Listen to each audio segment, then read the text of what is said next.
banyak kuasa, banyak kepeng. Haleluya. Sudah makan sore? Belum? Aduh, kasihan sekali. Nanti selesai ibadah ya kita makan sama-sama, tapi bayar masing-masing. Hai, puji Tuhan.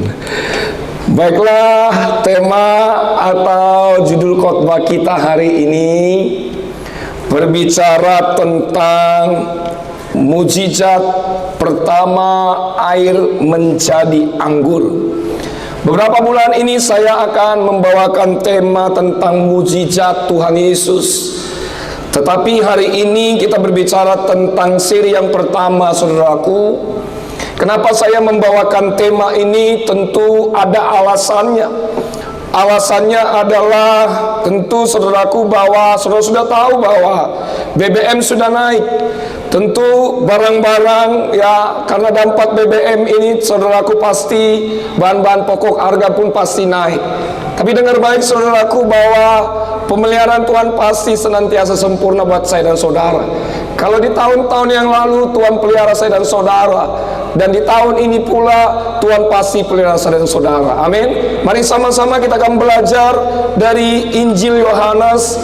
Injil Yohanes pasal yang kedua, ayat yang pertama sampai dengan yang ke-11. Injil Yohanes pasal yang kedua, ayat yang pertama sampai dengan yang ke-11. Kita akan baca secara bergantian saudaraku. Set pertama, nanti saudara ayat yang kedua, lalu tiba di ayat yang ke-11, sama-sama kita baca. Yang sudah dapat katakan, wow puji Tuhan. Kurang semangat lagi kita katakan, wow puji Tuhan. Judul berikutnya adalah perkawinan di Kana. Pada hari ketiga ada perkawinan di Kana yang di Galilea, dan ibu Yesus ada di situ. Surat 2.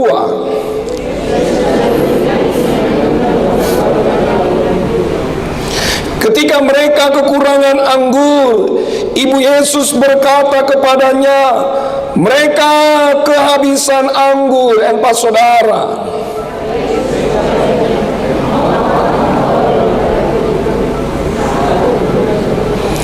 Tetapi ibu Yesus berkata kepada pelayan-pelayan, apa yang dikatakan kepadamu, buatlah itu. Ayat 6 saudara.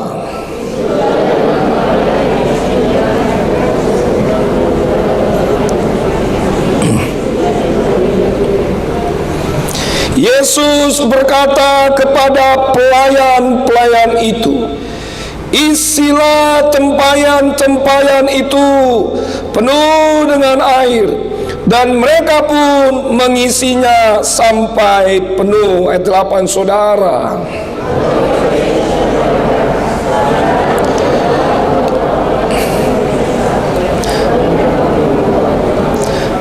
Setelah pemimpin pesta itu mengecap air yang telah menjadi anggur itu, dan ia tidak tahu dari mana datangnya, tetapi pelayan-pelayan yang mencedok air itu mengetahuinya, ia memanggil mempelai laki-laki. Ayat 10 saudara.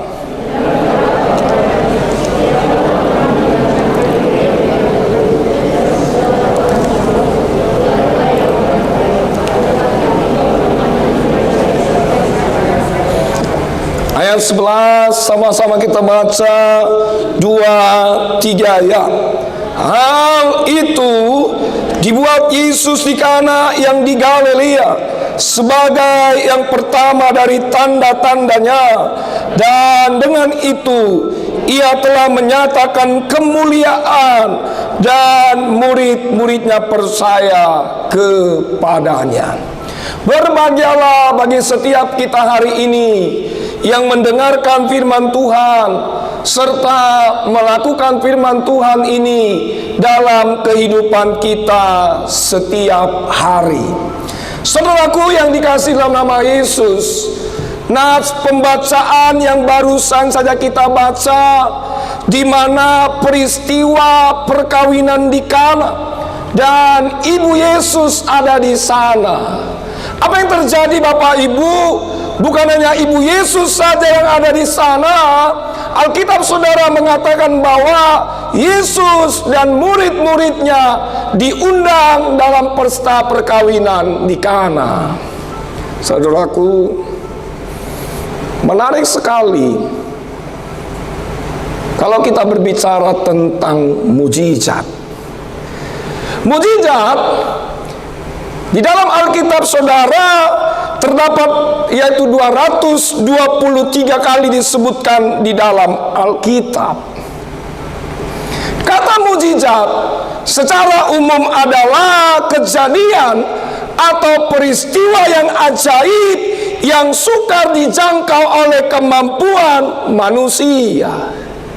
Tetapi Bapak Ibu, kalau kita mengacu kepada Alkitab kita, mujizat adalah suatu pekerjaan atau perbuatan yang ajaib dan mengandung kuasa yang tidak dapat dikerjakan menurut hukum alam. Mujizat Allah adalah tanda-tanda kuasa Allah. Mujizat adalah yaitu berbicara tentang tanda-tanda ajaib dari Tuhan. Jadi kalau kita berbicara tentang mujizat Allah, berbicara tentang perbuatan-perbuatan Allah yang ajaib dinyatakan kepada manusia supaya manusia mengenal Allah. Saudaraku,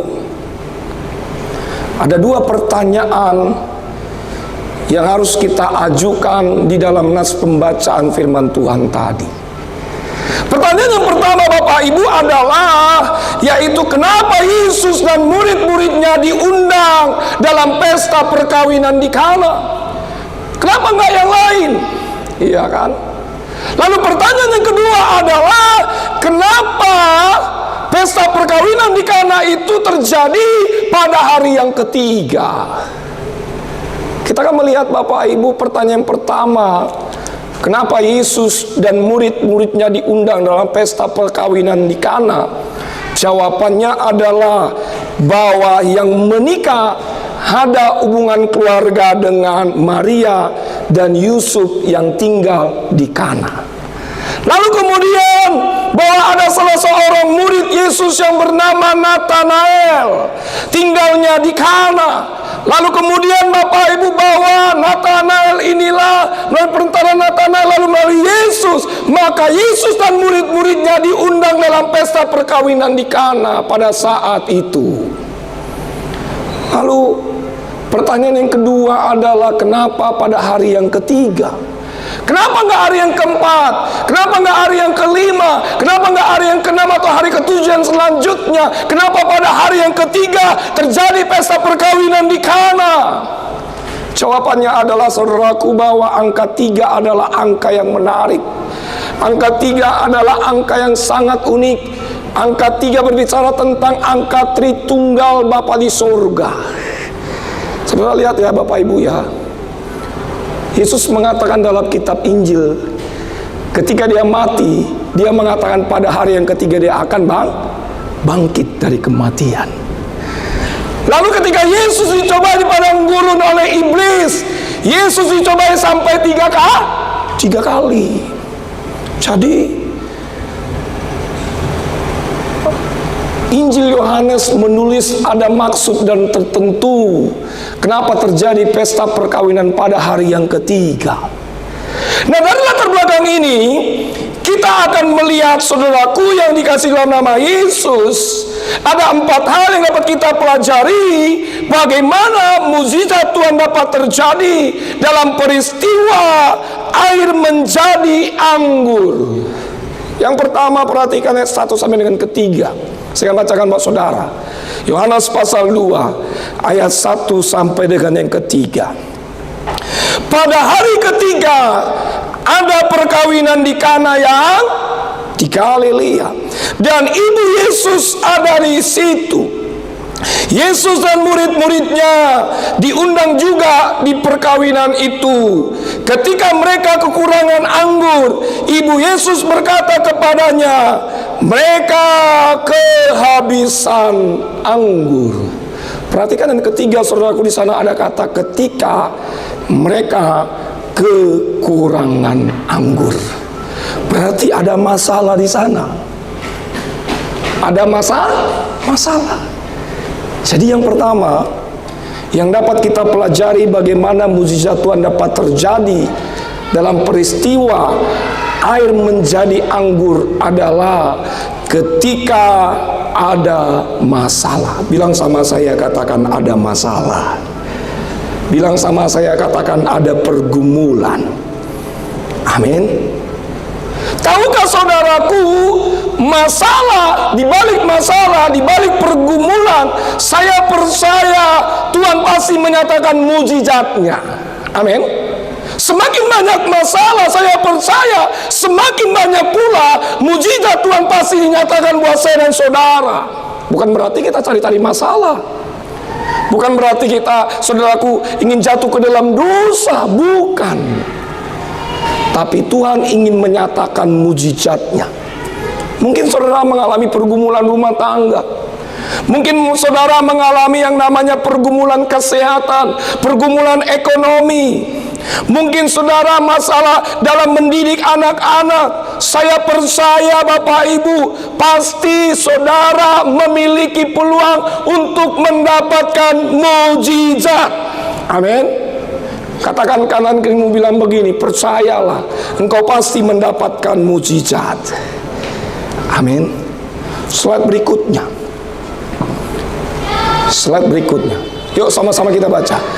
Semakin banyak masalah, semakin besar peluang kita menerima mukjizat Tuhan.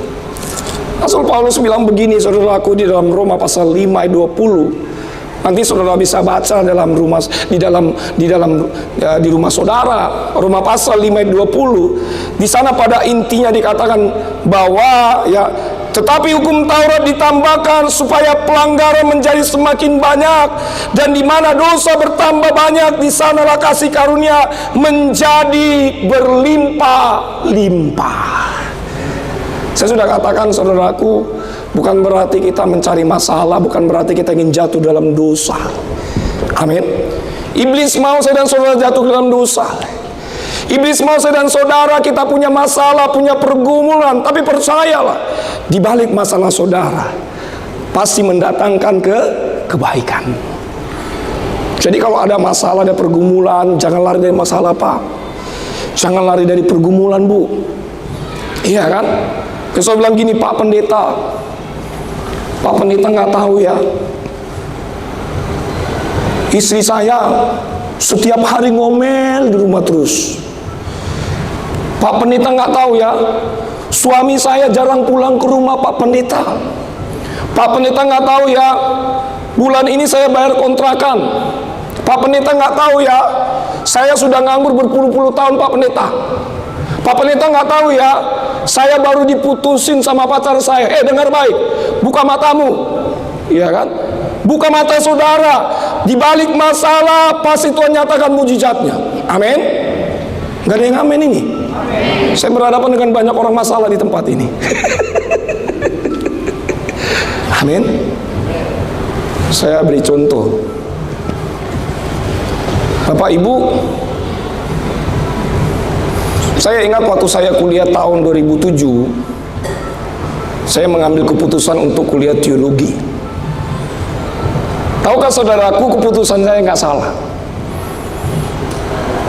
Karena keputusan saya, tentu saya libatkan Tuhan. Tapi waktu saya mengambil satu keputusan, tahukah saudaraku, orang tua saya nggak setuju saya kuliah teologi, kuliah pendeta. Pada dasarnya saya bukan menjadi seorang pendeta, enggak ada niat jadi orang pendeta, menjadi pendeta enggak ada, tapi panggilan, ya kan? Apa yang terjadi Bapak Ibu yang dikasih dalam nama Yesus, waktu saya mengambil keputusan kuliah teologi, itu papa mama saya marah sekali. Dia bilang begini, ngapain kamu sekolah teologi? Kurang kerjaan kamu? Kan saya sudah bilang, mendingan kamu kuliah sekuler. Saya bilang, Ma, dulu saya mau kuliah sekuler, tetapi dulu saya nggak punya niat. gak ada hati. Tapi nggak tahu kenapa ketika saya bertobat, Tuhan taruh dalam hati saya mau kuliah teologi. Tapi sekarang kenapa mama papa nggak setuju? Pokoknya saya nggak mau tahu. Pokoknya saya nggak mau tahu. Kamu jangan sampai kuliah teologi. Itu masalah bagi saya. Bayangkan Bapak Ibu, waktu saya kuliah teologi, ini saya kasih tahu buat saudara ya, jujur ya, papa mama saya nggak pernah mendukung saya sepeser pun dengan kepeng. Tuh. Saya mandiri, saya ngandalkan Tuhan.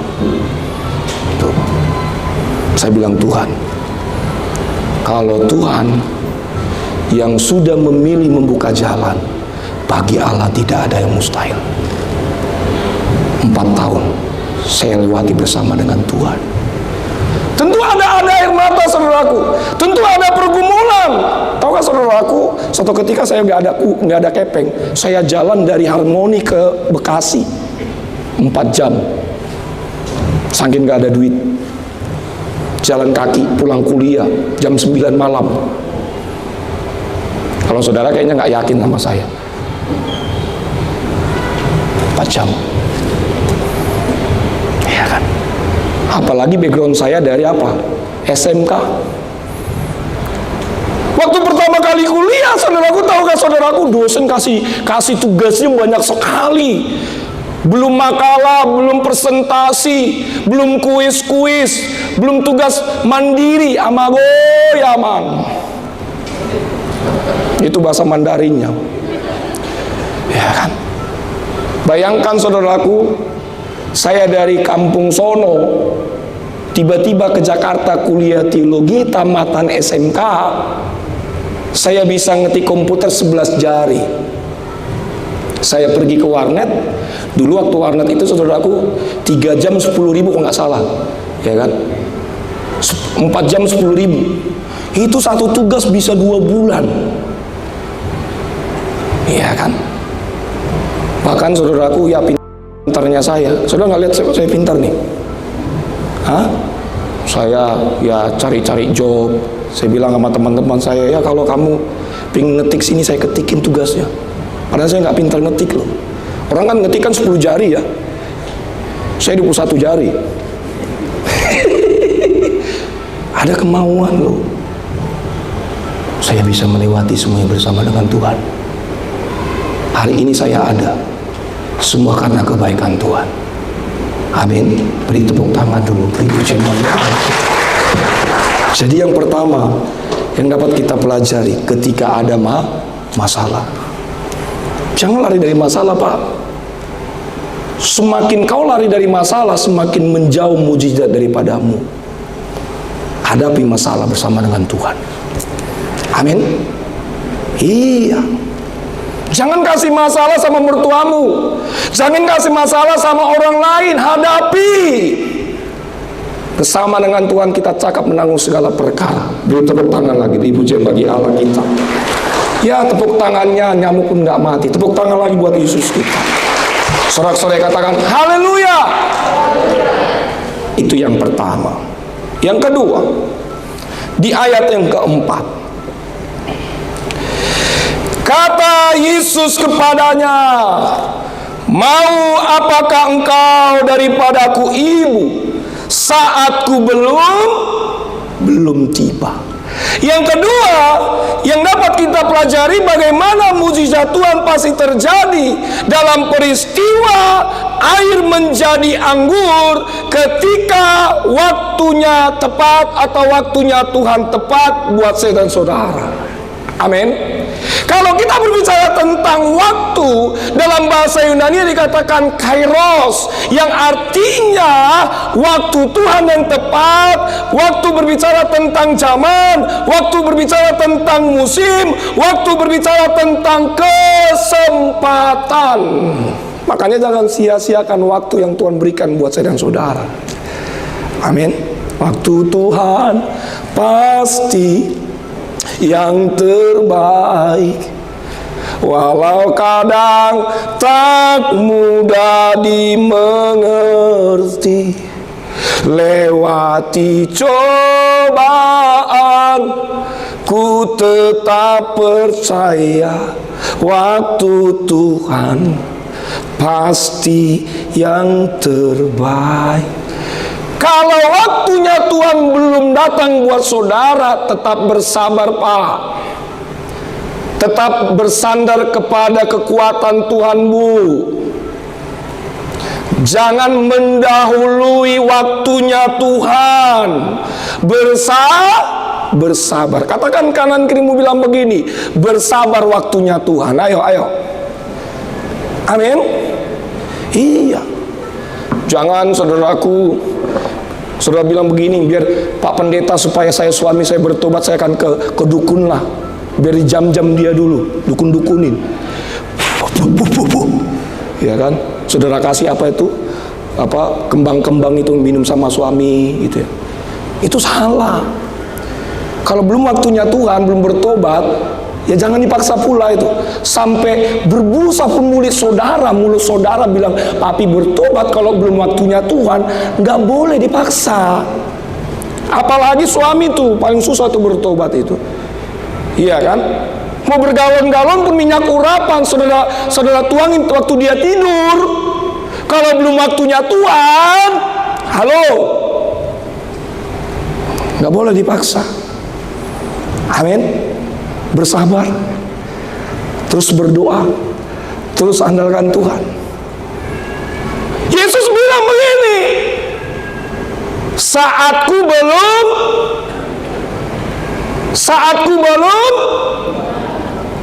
belum tiba.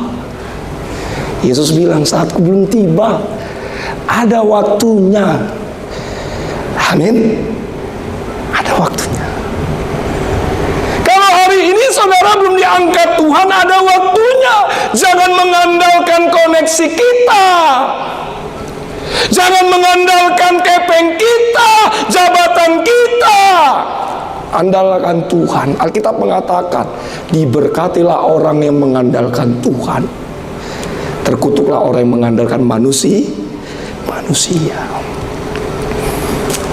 Ada lagi pujian bilang begini, Yesus mendengar lebih dari yang kudoakan.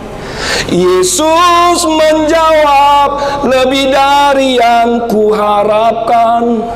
Dengan caranya di waktu yang tepat, ku kan melihat Dia jadikan semua.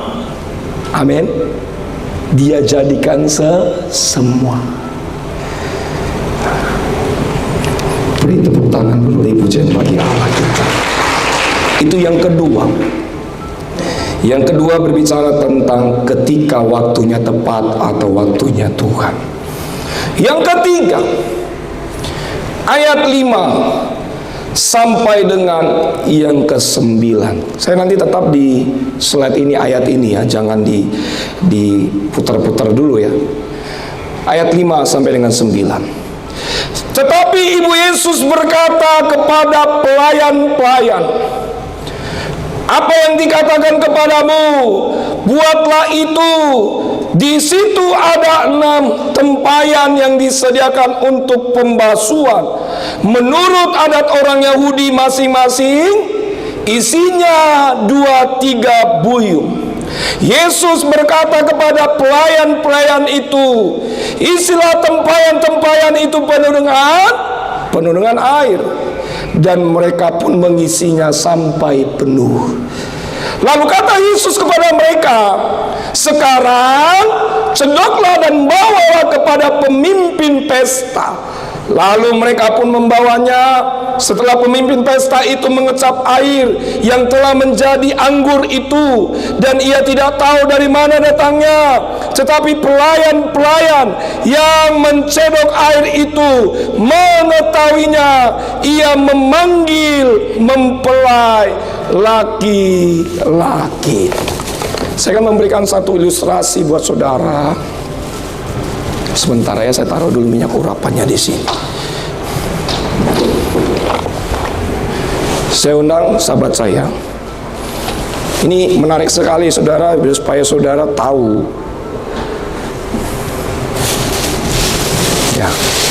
Agak ke depan sini, Pak. Saya mau praktek dulu. Ini air nanti bisa berubah menjadi anggur. Kayaknya saudara nggak percaya. Amin. Lah, kurang semangat. Ini kan ayat 5 sampai dengan 9 nih kan. Coba. Jadi saudaraku, ini percakapan antara 4 orang. Yang pertama Ibu Yesus, yang kedua Yesus, yang ketiga pelayan, yang keempat pemimpin pesta, pungut cukai. Pemimpin pesta. Ini ayat 5 ya, coba slide-nya. Tadi ayat 5-nya bilang begini. Ini ayat 5 sampai dengan 6, Yesus bilang begini. Tetapi Ibu Yesus berkata kepada pelayan-pelayan, apa yang dikatakan kepadamu buatlah itu. Di situ ada 6 tempayan yang disediakan untuk pembasuhan menurut adat orangnya Yahudi. Masing-masing isinya 2-3 buyung. Ini saya Yesus nih, ngomong ayat 7 sampai dengan 8 ya. Saya bilang nih, Yesus berkata kepada dia, pelayan. Ini walaupun pelayan tapi pakai jas. Iya kan? Tapi dulu pelayan itu nggak pakai beginian. Ini agak ganteng dikit. Ini masih jomblo. Jadi anak-anak muda yang belum punya pacar nanti bisa ketik nomor teleponnya di 008 ya 0520. Ini ya, pelayan nih. Yesus bilang begini. Isi tempayan-tempayan itu penuh dengan air. Isi, Pak. Terus, Pak, sampai habis, Pak. Sampai full, Pak. Nah, dia isi. Lalu Yesus bilang begini, sekarang cedoklah dan bawalah kepada pemimpin pesta. Cedok, Pak, bawa kepada dia. Sudah jadi anggur? Nggak punya iman dia. Nabi Aaron, abago ya, Mam. Belum katanya. Ulangin, nggak apa-apa sampai 50 kali, sampai jadi anggur.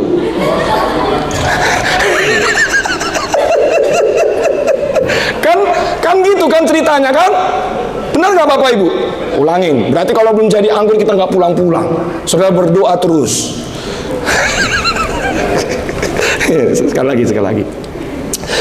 Lalu kata Yesus kepada mereka, cedoklah dan bawalah kepada pemimpin pesta. Lian, buat tusan. Udah jadi anggur belum? Hah? Nggak punya iman belum katanya. Abago ya, Mang. Nggak ada imannya. Ini iman tanpa perbuatan pada kekatnya mati. Ini jangan ditiru, ini nggak ada imannya ini. Bercanda. Ulangin sampai jadi anggur. Pokoknya kita nggak pulang kita. Saudara berdoa, bantu doa ya supaya jadi anggur ya. Ulangin. Nih ulangin. Sekali lagi. Kau punya iman dong. Coba berdoa dulu kau. Sebelum kamu cedok itu doa dulu. Coba minta sama Tuhan. Ayo doa dulu. Oke. Sekarang cedoklah dan bawalah kepada pemimpin pesta. Bawa, Pak. Sudah jadi anggur? Hah? Sudah, ini anggurnya ini. Jadi anggur. Puji Tuhan. Yang ketiga kali dia punya iman. Jadi anggur. Terima kasih, Pak. Jadi anggur. Amin. Jadi anggur. Amin. Jadi anggur. Berarti yang ketiga yang dapat kita pelajari, bahwa ketika kita beriman dan bertindak, padahal Yesus sudah bilang cedoklah. Saya percaya pelayan pesta waktu dia mencedoknya dan membawa kepada pemimpin pesta, si pelayan ini pun harus punya iman. Nah, kalau dia nggak melakukannya, nggak bertindak, tentu akhirnya akan berubah menjadi anggur. Kan demikian hidup kita ya. Kadangkala iman kita besar, kita bilang kita sembuh tapi kita nggak bertindak. Ya kan? Sering sekali kalau kita udah pulang ibadah nih, Tiba-tiba ada iblis tuh bilang begini, apa yakin kamu sembuh? Wahyu, hehehehe. Iya kan? Imannya digoyahkan. Kalau saudara punya iman nih, ya, kalau Tuhan bilang buka usaha, buka. Nggak tahu dari mana modalnya, yang penting kalau udah Tuhan berbicara. Amin. Anak-anak muda bilang begini, ya, kalau Tuhan sudah berbicara, ada jodoh saudara di sini, imani. Tapi yang belum nikah ya, yang udah nikah jangan. Amin. Nggak ada anak muda di sini, yang ada anak muda yang belum nikah angkat tangannya. Wah, nggak ada anak muda ini. Sudah menikah semua. Oh, kurang jelas. Yang belum nikah angkat tangannya. Yang mau nikah ayo. Yang kebelet nikah ayo angkat tangannya.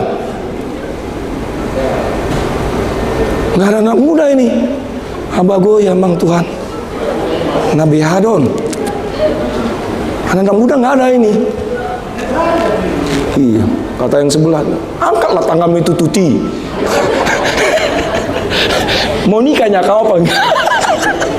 Bapakmu udah pusing ini, umurmu udah hampir 40 tahun.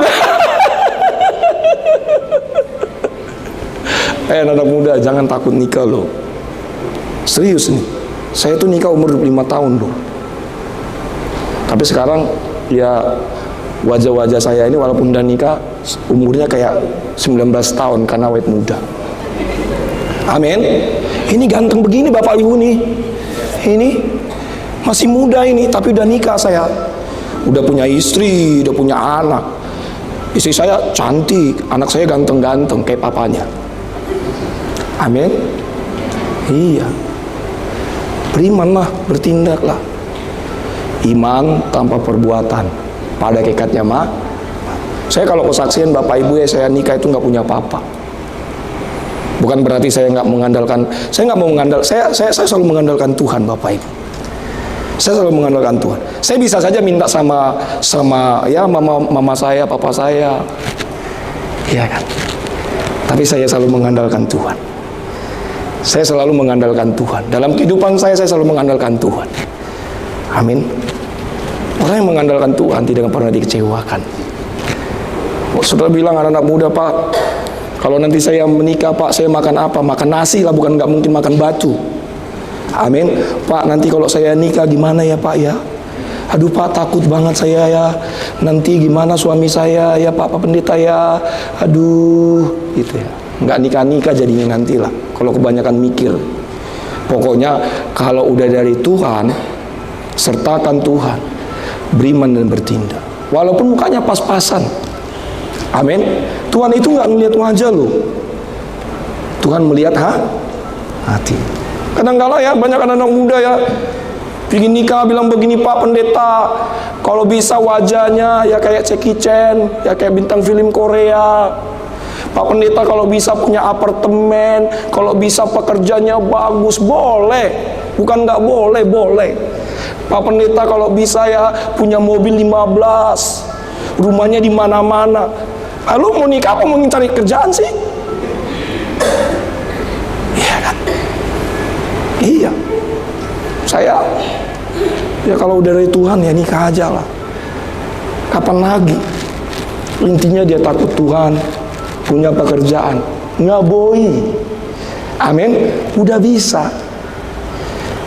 Amin. Udah bisa. Beri tepuk tangan dulu, beri pujian bagi Allah kita. Yang terakhir, kalau yang terakhir saudara akan katakan, ku tahu yang ku mau, kita akan segera selesai. Tapi ini yang terakhir ada 50 poin lagi, jadi kita pulang jam 8 malam.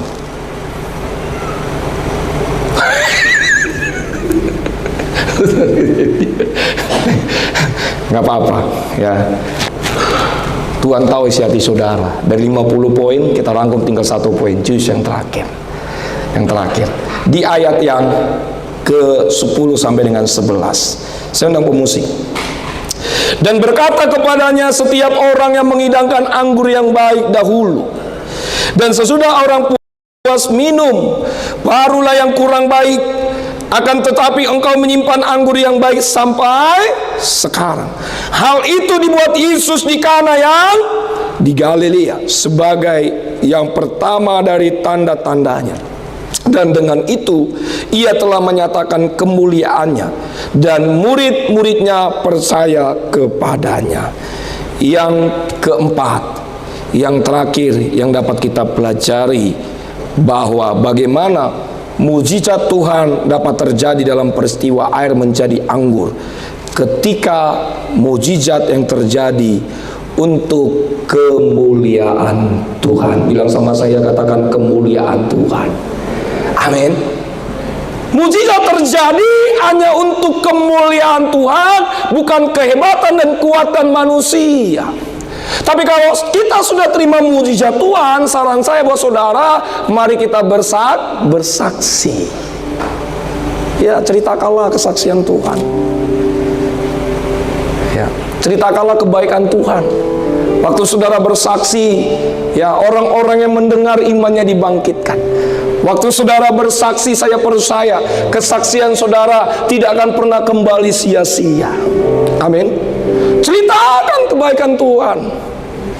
Ceritakan kematian kebangkitan Kristus. Ceritakan minyak urapan perjamuan kudus. Bagaimana saudara diselamatkan, bertobat, lahir baru. Ceritakan. Bilang sama saya, katakan ceritakan. Bersaksi. Amin. Kalau hal yang duniawi saja kita suka cerita ya gitu ya.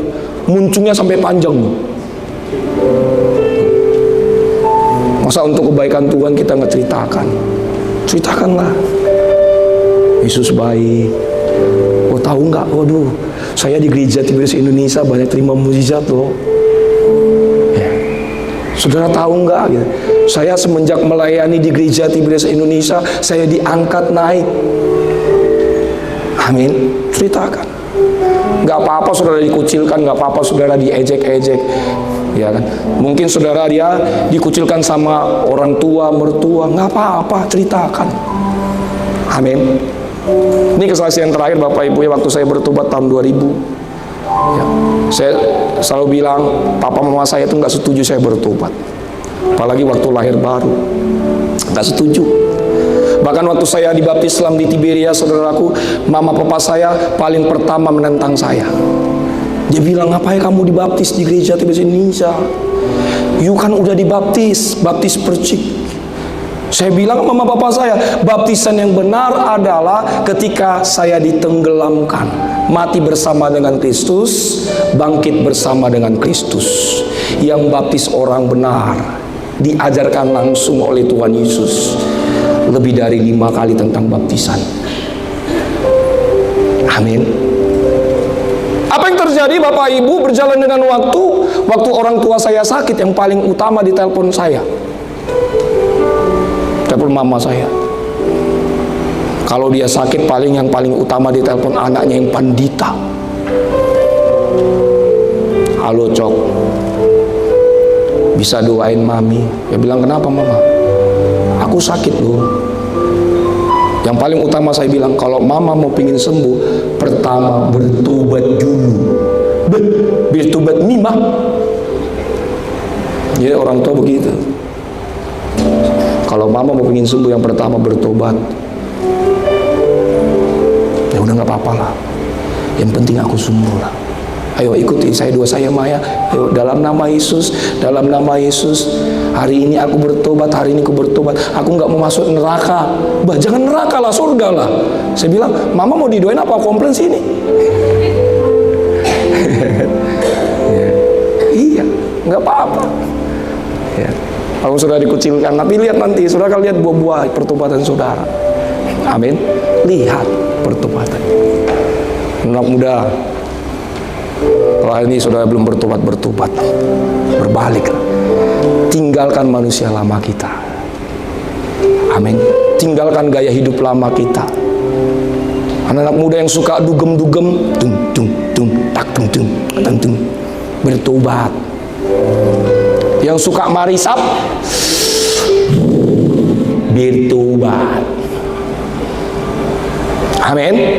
Siapa sini yang masih merokok, angkat tangannya. bertobat. Yang kita bakar itu kepeng kita, Pak. Satu hari 2 bungkus, Pak. Rokoknya mending rokok Kansas. Ini Marlboro, Pak. Harganya lumayan, Pak. Apalagi Samsu. Ya. Bertobat. Kita sedang bakar duit kita loh. Saya bilang, Pak Pendeta, kan di Alkitab nggak ada dilarang merokok, ada di pom bensin loh. Tapi kan Alkitab bilang tubuh kita bait Allah. Bertobat. Saya percaya kalau kita punya hati, kita punya niat, kita sungguh-sungguh, Tuhan mampukan kita. Bertobatlah. Sayang itu duit. Kalau ditabung-tabung sehari 25.000, 50.000 sehari, bisa beli rumah, Pak, Bu. Amin. Iya, pasti bisa lah. Kalau mau pengen merokok, ya ambil perjamuan kudus, ya. Perlu makan permen, doa sama Tuhan. Intinya ada kemauan. Makanya hindari pergaulan-pergaulan yang buruk. Saya waktu lahir baru, saudaraku, ya memang ada tantangan-rintangannya waktu kita menjadi manusia baru. Ya, berapa tahun yang lalu juga gitu saya kan. Tapi saya menghindari, ya, karena kita mengatakan pergaulan yang buruk merusak kebiasaan yang baik. Jangan bergaul dengan orang-orang yang buruk. Jangan bergaul dengan orang-orang yang perokok. Ya. Bukan nggak boleh, bolehlah sekali-sekali. Tapi suatu ketika nanti, ya, itu transfer. Ya. Akan diajak, bilang, ya sekali-sekali lah. Sekali-sekali, lama-lama jadi terus. Ya kan? Hindari. Amin. Saya berdoa hari ini saudara yang mendengarkan firman Tuhan, mujizatnya pastikan terjadi. Tuhan memampukan saudara. Maju terus dalam Tuhan, tetap semangat, tetap andalkan Tuhan. God bless you. Tuhan Yesus memberkati. Beri tepuk tangan, beri pujian bagi Allah. Hari sama-sama kita bangkit, beri angkat 2 tangan.